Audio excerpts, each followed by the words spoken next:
हमारे अन्य वीडियो देखने के लिए चैनल को सब्सक्राइब करें और धमतर यहाँ के गोठ का हिस्सा बनें। भाइयों और बहनों, राष्ट्रपति जी ने आपातकाल की घोषणा की है। इससे आतंकित होने का कोई कारण नहीं है। आप सभी गहरे और व्यापक षड्यंत्र से अवगत होंगे जो उस समय से रचा जा रहा है जब से मैंने भारत के जन साधारण के लाभ के लिए कुछ प्रगतिशील उपाय करने शुरू किए। प्रजातंत्र के नाम पर प्रजातंत्र के काम को ही नकारने की कोशिश की जा रही है।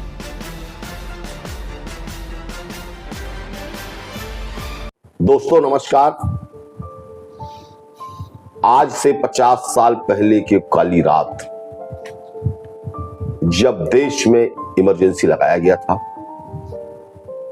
लोकतंत्र की हत्या की गई थी और उस लोकतंत्र की हत्या में उस समय के युवा जाबाज शिरोमणि राव घोरपड़े जी ने लगभग 16.5 महीना जेल में व्यतीत किया। कई प्रताड़ना झेली, लेकिन देशभक्ति का ऐसा जज्बा, कई प्रताड़नों के बाद भी वो डिगे नहीं, टूटे नहीं और अनवरत आज भी देश की सेवा कर रहे हैं। जी हाँ दोस्तों, हमारे आज के खास मेहमान भारत राष्ट्रीय स्वयंसेवक संघ के सदस्य, इमरजेंसी में 16.5 महीना जेल में बिताने वाले शिरोमणि राव घोरपड़े जी हमारे साथ मौजूद है। हम उनसे चर्चा करेंगे और उस काले अध्याय के बारे में, काले दिन के बारे में, कैसे आपने प्रताड़ना झेली, कैसे आपको किस संघर्ष को झेलना पड़ा, उसके संबंध में चर्चा करेंगे। दादा, सबसे पहले मैं आपको प्रणाम करता हूं और चर्चा की शुरुआत करने से पहले मैं चाहता हूं कि आपका छोटा सा परिचय, आपकी शिक्षा दीक्षा और आपके घटनाक्रम जो इमरजेंसी लगने के बाद आपके साथ जो उसके बारे में दर्शकों को बताया। सभी दर्शकों को नमस्कार। छत्तीसगढ़ी गोठ के जो धमतरिया के गोठ छत्तीसगढ़ गोठ के संजय जी को बहुत बहुत धन्यवाद और शुभ आशीर्वाद।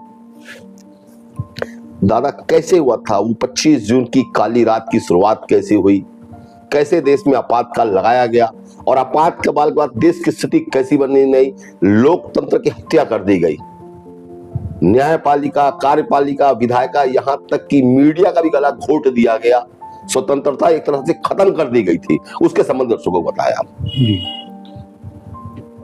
मैं उस समय शिवाजी सायन शाखा का मुख्य शिक्षक था। 4 साल की उम्र से संघ का स्वयंसेवक हूँ। तो उस बीच में हमारे कमलाकर डोनगांवकर जी जिला प्रचारक हुआ करते थे और नूतन कॉलेज में उनका नियुक्ति भी थी। तो वो आए, उसके बाद फिर गोकुलपुर स्थित श्री राधेश्याम सपा के मकान में बोले समझो को 14 नवंबर से 1975 से वो सब करना है, आपातकाल सत्याग्रह, तो उसके लिए टीम बनाना। तो उस समय करीब उस टीम में फिर अपने हिसाब से तो बोले क्यों करेंगे, बाबूजी उस समय अंदर हो गए थे। कृपाराम जी थे उस समय हमारे जिले के जी, और बड़े बड़े जो नेता हैं, तो उनको छुड़ाने के लिए हमको जाएंगे, सत्याग्रह करेंगे तभी वो छूटेंगे, ऐसा करके। तो उस प्रकार से लगभग 12 लोग तैयार हुए जी। तो आदेश ये था, हालांकि 14 नवंबर से शुरू हुआ था जी। तो हम लोग फिर एक आप बोले आदेश दिए थे कि बोले उस दिन अगर जो मार्केट डे हो, तो रविवार का दिन था उस दिन जी। तो हम लोगों ने फिर रूपनारायण जी सिन्हा जो भी है ना, आयोग के अध्यक्ष जी, उन्हीं के घर से जी, उनके पिताजी भी गए थे जी। तो उनकी माता जी हम सबों को तिलक लगा करके 12 लोगों को वो रवाना की। तो उसके बाद फिर हम सीधा गए विमल टाकीज जी। सबने अपने व्यवस्था से पोस्टर वगैरह ले करके, बैनर वगैरह। तो वहां से फिर हम लोग विमल टाकीज से निकले। उस समय वहाँ रामा गोपाल करके यादव नहीं थे, उनका पान ठेला था वहाँ, तो रामा भी समसेवक थे। तो फिर वहाँ से हम लोग फिर नारा लगाते हुए जी, इंदिरा तेरी तानाशाही नहीं चलेगी, नहीं चलेगी, आपातकाल खत्म करो जी, सेंसरशिप खत्म करो, ऐसा नारा लगाते हुए वहाँ से निकले। वहाँ से फिर निकल करके विमल टाकीज से सीधा फिर आज के तारीख में घड़ी चौक, उसमें शास्त्री चौकी था जी। तो वहाँ पहुँचे तो हम लोग सोच लिए थे कि हम लोग तो वैसे ही निकलेंगे, तो उसके बाद फिर गिरफ्तार तो ही जाएंगे, क्योंकि हम तो पूरी तैयारी से निकले थे गिरफ्तार होना है करके जी।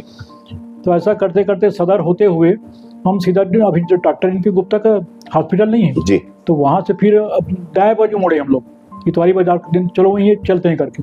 तो वहाँ फिर पहुँचे तो वहाँ करीब करीब आधा घंटा 15 मिनट तक वहाँ नारेबाजी करते रहे, क्योंकि उसमें गांव सब लोग आए थे जी। उसके बाद कैसे बता था जब आप ना, तो फिर उसके बाद हम लोग तो अब थाना के पीछे वो था, तो हम लोग सोचे कि गिरफ्तार तो ही जाएंगे जी। जब नहीं हुए ना, तो फिर हम लोग तय किए कि बोले चलो अपन सीधा बाएं बाजू होकर फिर बांसपारा से होकर के धीरे धीरे वो होकर के अपने राम निवास होते हुए अपने बांसपारा से निकले किनारे किनारे, फिर सीधा बिलई माता दर्शन करेंगे जी। तो इस बीच अगर गिरफ्तार हो जाएंगे करके, तो अगर नहीं होंगे तो फिर दर्शन करके फिर उसके बाद फिर से करेंगे सत्याग्रह करके। ऐसा करके हम लोग गए। तो आपको शायद याद होगा उस समय गौतम नवभारत का पत्रकार जी, गौतम जी, ऊपर रहता था वो जी। वहीं पे एक नल था पहले जी। तो वहाँ पे हम लोग रुके वो नल में पानी पीने के लिए करके। तो उसी बीच में उस समय के थानेदार जो थे ना, वो सब पूरे अपने दल बल सहित सब पूरा वापस आए। और उसके बाद फिर वो नारेबाजी कोई नहीं लगा। देखो साहब, नारेबाजी तो हम आपको रोक नहीं सकता कोई जी। तो बोले झंडा नीचे करो, बैनर वगैरह सब नीचे करो। तो उनके साथ जो हवलदार सब इंस्पेक्टर थे ना, वो सब के सब पूरा उसको ले करके, तो उसके बाद फिर वहाँ फिर चिल्लाते चिल्लाते फिर निकले। फिर तो ऐसा करते करते हम रामबाग पहुँचे, और रामबाग जैसे पहुँचे तो हम लोग करीब 12 लोग थे जी। तो उसी बीच में इंदर चोपड़ा जी, तो उस समय जब विंध्यवासिनी शाखा लगा था ना उसके पीछे जी। तो उस समय कभी कभार आया करते थे वहाँ शाखा में जी। तो वो भी हम लोग साथ में शामिल हो गया। अच्छा। तो भी जब वहाँ जब गए ना थाना में, तो सबको मैं ही बोल दिया था, अगर कोई कुछ भी बोले तो तुमको कुछ नहीं बोलना है। हमको शिरोमणि भैया बोले हैं, इसलिए हम लोग जब बाबूजी छुड़ाने जा रहे हैं ऐसा करके। जी जी जी। तो सब निकले तो वो भी साथ में चला। तो फिर वहाँ थाने में देख के नाबालिग था, 10-12 साल का रहा होगा उस समय वो। अच्छा। तो उसको नाबालिग समझ करके उसको कोई एक हवलदार या उसको बेच के उसको जहाँ भी पुराने घर है उनका जी, जी। फिर वापस भेज दिया उसको। तो इस प्रकार से ये जब शुरू हुआ ना, तो फिर रात को फिर वो एक एक करके तब सबको एक ही जवाब था पूरा। अच्छा, उन्होंने बॉन्ड बनवाने का प्रयास किया आप लोगों से कि आप लोग उन्होंने क्या चाहते थे, वो सरकार क्या चाहती थी उस समय? अभी बचा है ना भैया, अभी तो कोर्ट में पेश करेंगे उसके बाद जी, जी। तब उसके बाद पूछेंगे तो बोले हमने कौन सी गलती की भैया, हम काहे की जमानत देंगे जी। हमने जो किया है देश हित में किया, अगर गलत किए हैं तो आपको जो सजा देना है आप दीजिए आप। तो ऐसा करके फिर वो तो गए। फिर क्योंकि रविवार तक किए थे तो रविवार में अपने वहीं के थाने के लाकअप में लाके डाल दिए जी। लाकअप में ही थे जी। तो वहां से फिर एक एक करके सबको उठा करके सबको बता दिया था मैं जी। वो तो जो भी है तो बोलना शिरोमणि भैया बोले हैं। तो फिर आखिरी में सबका बयान हो गया ना, उसके बाद फिर मेरे को उठाए। तो उस समय कोई जो भी रहा हुआ थानेदार, शायद दुबे था या पांडे, ऐसा कुछ ध्यान नहीं है, 75 की बात है ना जी। तो बोले देखो सब सच बता दो। तो उस समय हम लोग ये बोला गया था कि कमलाकर जी का नाम तो था ही हमारा, कि उस संघ उसमें जो प्रमुख थे जी। तो उसमें ये बोला गया था कि उसमें नाम तो वही रखो लेकिन उनका हुलिया चेंज कर देना। अच्छा। तो बोले कौन आया था? तो मैं बताया ना भाई, कमलाकर डोनगांवकर जी अपने जिला प्रचारक थे, वो आए थे। उन्होंने बैठक ली, कहाँ लिए? गोकुलपुर में, राधेश्याम सपा के मकान में जी। तो उसके बाद सच बोलो, मैं सच बोल रहा हूँ। फिर उसके बाद फिर वो अपना वो बोलते हैं ना करंट देने का, जी जी, तो ऐसा लगा करके वो चक्री घुमाते थे। जी जी जी। तो उसके बाद करंट तो लगा ही लगा जी। बोले साहब आप चाहे करंट लगाओ चाहे गोली मार दो, जो सच है मैं सच बता रहा हूँ, अगर गलत होगा तो आप मेरे को जो भी आप फांसी चढ़ा देना मेरे को जी। इस प्रकार से बोला। उसके बाद फिर अच्छा तो ठीक है करके, तो फिर उसके बाद फिर अब दूसरे दिन फिर सोमवार को पेश किए हमको SDM के यहाँ जी। तो वहाँ गए। तो हम वहाँ फिर जब थाना से निकाल के ले गए ना, तो फिर वही चिल्लाते फिर नारेबाजी करते फिर कोर्ट तक गए। और फिर उसके बाद कोर्ट में तो फिर वो मजिस्ट्रेट ने कहा कि बोले देखो यहाँ नारेबाजी के साहब, हम नाराबाजी हम करना कोई हम गलत कोई क्या काम कर रहे हैं? जी जी जी जी। भाई गलत अगर भारत माता की जय बोलना, इमरजेंसी समाप्त करने का अगर है, अगर उसमें कुछ बना है तो हमको खिलाफ का नहीं तो आप लोगों को फिर जमानत देनी पड़ेगी। काहे की जमानत? हम नहीं मिली, फिर तो जेल जाओ, फिर तो जेल जाना ही हमको। तो फिर उसके बाद फिर लाए, फिर वहाँ जो लाकअप नहीं था अपना जी कचहरी का जी, फिर वहीं अंदर डाल दिए जी। और दूसरे दिन फिर उसके बाद सब आए ना, तो फिर उसी दिन 18, 19, 20, 21 तारीख को उस समय गिरफ्तारी हुई थी DIR 151 में। मीसा लगा नहीं था सबके सब। उसके बाद फिर वहाँ जब गए ना, तो सबसे पहले मेरा, विशो भैया और ऋषव राव जी सिंह जी, ये तीनों का मीसा आदेश आ गया। अच्छा। अब उसके बाद बाकी सब 151 में थे। ओके। तो उसके बाद हर महीना फिर उनको फिर पीसी के आना पड़ता था। अच्छा, तो जो 16.5 महीना आपने जेल में व्यतीत किया, जी जी, वो कैसा रहा? उसका अनुभव कैसे आपको प्रताड़ना झेलनी, उसके बारे में दर्शकों को बता देना। अच्छा, तो वहाँ तो जब चले गए उसके बाद 1 जनवरी 76 को, क्योंकि सत्याग्रह शब्द हो ही रहा था जी, लेकिन उसमें कांग्रेस की गवर्नमेंट थी, सत्याग्रह तो रुकना नहीं था। 14 नवंबर से 1975 से 26 जनवरी 77 तक चलना था ये जी। तो उसके बाद मेरे ख्याल से पूरे देश भर के जितने जेल हैं ना, वहाँ सब लाठीचार्ज करके आतंकित करने के हिसाब से जी, तो फिर लाठीचार्ज हुआ वहाँ जी। तो उसमें लाठीचार्ज में तो शाम के समय था, उसमें हम लोग शाखा भी जाते थे वहाँ जी। वहाँ का मुख्य शिक्षक भी था शाखा का। कहाँ? जेल के अंदर। जेल के अंदर भी शाखा चलाते थे आप? थे, वहाँ भी शाखा लगती थी जेल के अंदर? ध्वज नहीं लगता था जी, प्रतीकात्मक था वो। जी जी। तो शाम के समय था, तो उसी समय हम लोग सभा भवन में रुके हुए थे जी। तो उस समय फिर वो सब मारपीट वगैरह करते कुराते, तो उस समय फिर एक रवि नामदेव करके था, उसका पूरा सर फटा। एक मणिलाल चंद्राकर थे महासमुंद का, उसका भी वैसे ही हुआ। तो सबको फिर एडमिट किए जी।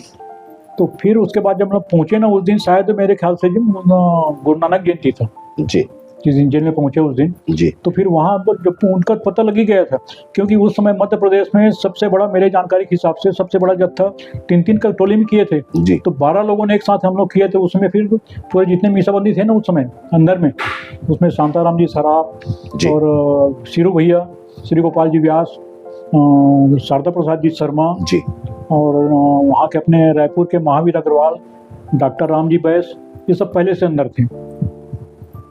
तो वहाँ फिर सब प्रकार से मतलब इतना स्वागत हुआ हम लोगों का। और उसके बाद फिर जो हुआ ना, तो ऐसा लगता है कि मेरे लिए इस 76-70 साल की उम्र में ना, मेरे लिए जेल जो है ना वो सीखने के हिसाब से वो स्वर्णिम काल रहा मेरा। आपके लिए स्वर्णिम काल सीखने को मिला?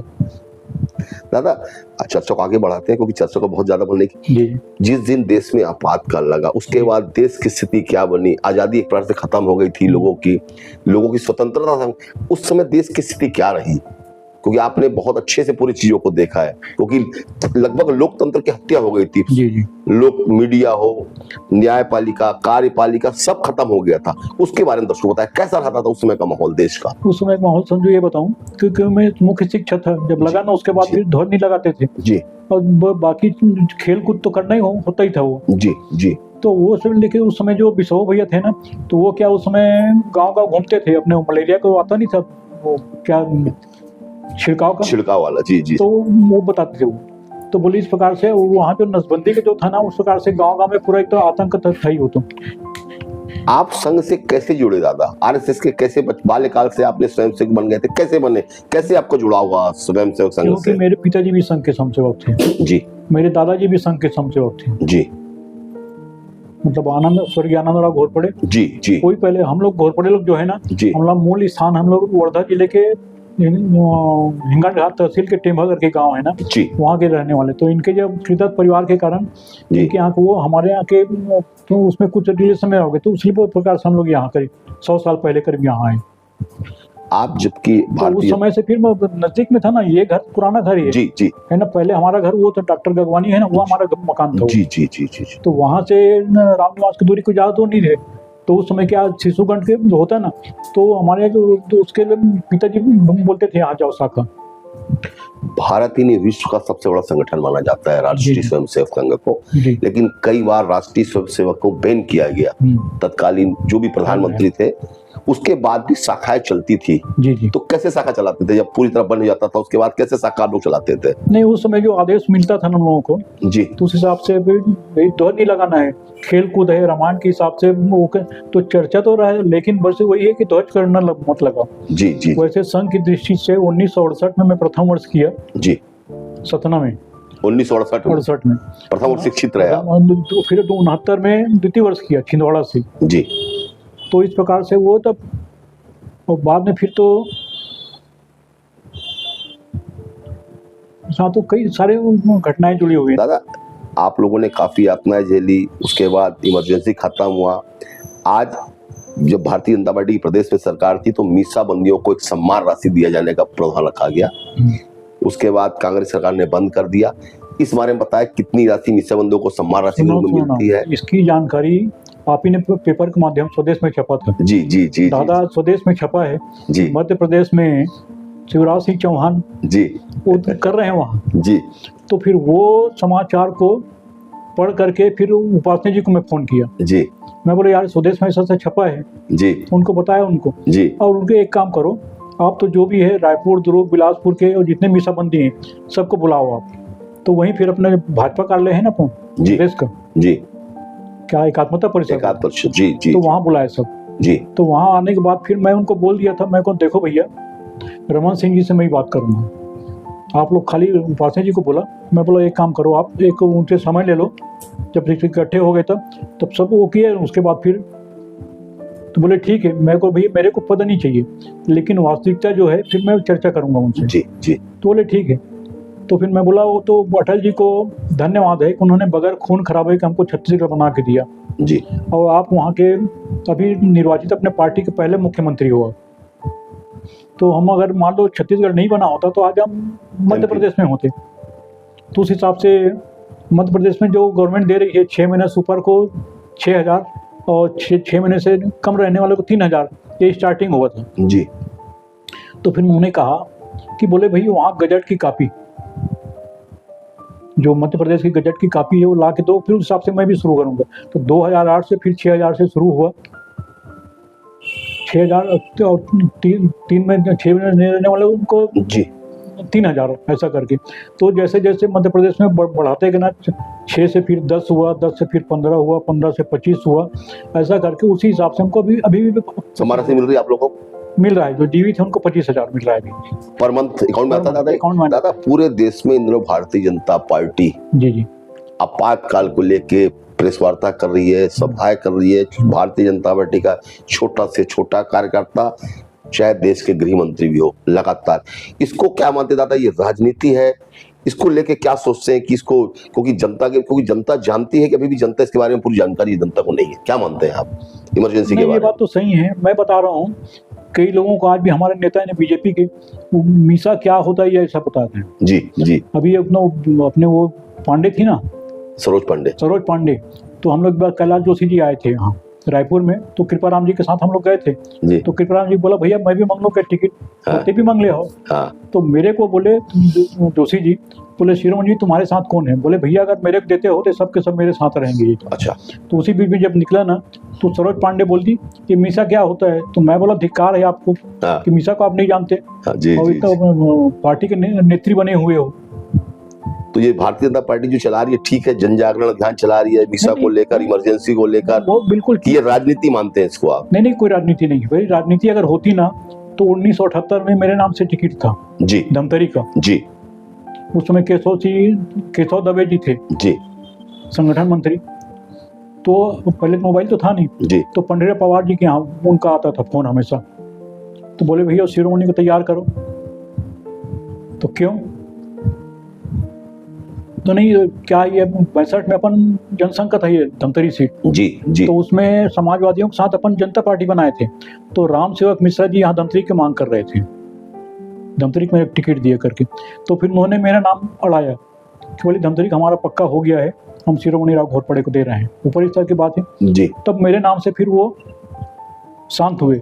तो उसके बदले में फिर वो माधव सिंह ध्रुव उस समय समाजवादी गुट से वो संसदीय सचिव बने थे, शायद आपको मालूम होगा जी जी। और बालोद से नारायण राव पवार जेल गए थे जी जी, वकील साहब के बड़े भाई जी जी जी जी। तो वो फिर मैं तो फिर कुशभाऊ ठाकरे नाम से मैं पत्र लिखा पवार जी के नाम से जी। भैया मैं उसमें पार्टी में भी था, शायद अध्यक्ष था या महामंत्री था जनता पार्टी में, इसलिए उसमें क्या है अपने केशव सिंह ठाकुर थे ना डॉक्टर जी, रायपुर जिला का अध्यक्ष थे वो जी जी जी। तो वहाँ से फिर वो किए, तो फिर उसे भी लिखवा लिए। उसके बाद फिर वो जो मैं अपना टिकट पंडितराव जी पवार को दिया। मतलब आपने टिकट वापस किया उस समय? हाँ, नहीं तो मेरे वो हो गया था ना। तो फिर मैं उनको बोला, तो मैं बोला लिखवाए। तो मैं बोला वकील साहब लड़ो भैया, मैं तो संघ का समसेवक हूँ और जनसंघ जनता पार्टी का मैं चुनावी कार्य करता हूँ, तो मेरे को पद से कोई मतलब नहीं है। दादा आज भी आरएसएस खासकर बच्चों से लेके युवाओं को लेके संघ क्यों जाना चाहिए?